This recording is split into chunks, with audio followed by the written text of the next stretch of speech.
lot of it was just nerves. I just felt like I was a little bit too tentative tonight. I was trying to be, fit in instead of just play. I feel like the whole game I was out there just trying to fit in, and when you do that, you don't fit in. You know what I mean? So I'm just glad it's over with. I can just go play now. Because when you do that, you learn from your mistakes. And I think the biggest mistake I made tonight was just being tentative and trying to just ease into the game when that's not who I am. I just got to go out there and be aggressive, and make some misses. I'm not worried about that. But even the shots I missed tonight, where they were tentative, they were unsure. And you can't play like that. I never played like that. That's why I was so angry at myself. If I would have went out there and was aggressive and I was 0 for 8, I would not even be mad right now. I'm more mad that we lost and I played that way. So I'm just glad I got over it. Can you describe the jubilation that you have playing for your father and playing for the Clippers? What does it feel like? Is that a dream come true for you? It's not a dream come true. It's a dream to be in the NBA and a dream to play for the caliber of this team. I'm just not. I didn't grow up always wanting to play with my dad. But the situation has came where he feels we both feel like this is a good situation. It was one game tonight. Like I said, you just got to take the negatives from this game and learn from them, and just keep moving forward. How long do you think it's going to take chemistry-wise to sort of find your place on the team? Well, I got in last night. Right. So I only knew 2 plays out there. I kept calling the same plays, and that's why I lost the one ball with Kyrie Stone, because he read the defense when I lost it. I only know 1 play out there, so I was trying to just get the Jamal going.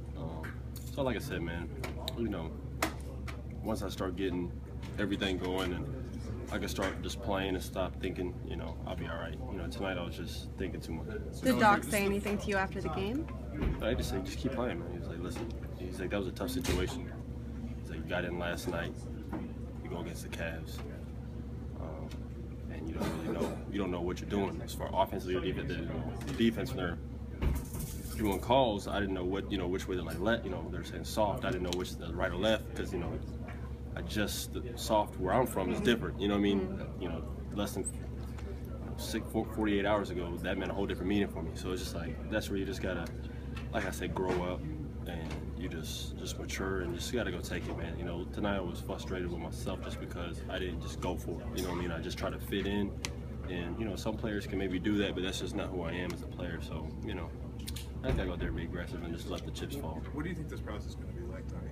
This is a team that doesn't practice a ton. You're going to kind of have to learn this in games. Oh yeah, I'll get it down. This is going to take me days. It's not even about the practice. Just watching film and everything, I'll get it down. And like you said, just watching them, during the game, sometimes you just gotta learn and pick it up. That's what they expect you to do. So I just gotta pick it up, and that's it. You basically had 1 shoot around. Is that basically it? Well, I didn't shoot around. I couldn't shoot around because the physical didn't pass. So you didn't get in cold. Just went in there, man. So. And this is, the thing was, I'm not gonna make excuses for myself. No, but yeah, it's not a matter of excuses. Just the it's tough. mechanics. It's tough. Yeah, I had to wait for 4 days. So I've been sitting in New Orleans for the past 4 days, kind of just anxious, waiting, and then I didn't know what was going on. And then I came here, no shoot around. Got in late last night. So listen, but there's obstacles with everybody and everything. Obviously, it's a tough situation, but it's over with now. So at least you don't play tomorrow. Oh wait. Yeah, right. But you know what? I want to play tomorrow. I can't wait to play tomorrow, because then I could this game's over with. Right. I can't take it back. Obviously, you wish you would have had a better game, especially when you lose. Then you feel even worse. But there's nothing I can do except go get it back. At the end of the day, it's just basketball. And I think tonight I was overthinking, trying to be perfect as far as fitting in with everybody and pleasing everybody, because it's my first day. I don't even know them. I don't even know how to, I don't know them at all. So, tomorrow will be a lot better for me, just as far as my feeling of just going out there. But I got this one out the way, so that's all the guys were saying, yo, relax. Around what time did you actually clear the physical? So that was today, you said, right? Yeah, it was late this afternoon. I was able to, hey, you're playing. I was like, all right, so like I said, it's a tough situation, but it is what it is, and it happens to a lot of guys that get traded. And Jamal was telling me the same thing. He's like, yo, when I got traded to the Warriors, I played 40 minutes my first game. He's like, I had an awful game. He's like, I think I had 4 points. I was 2 for 15, whatever he was. He said something bad.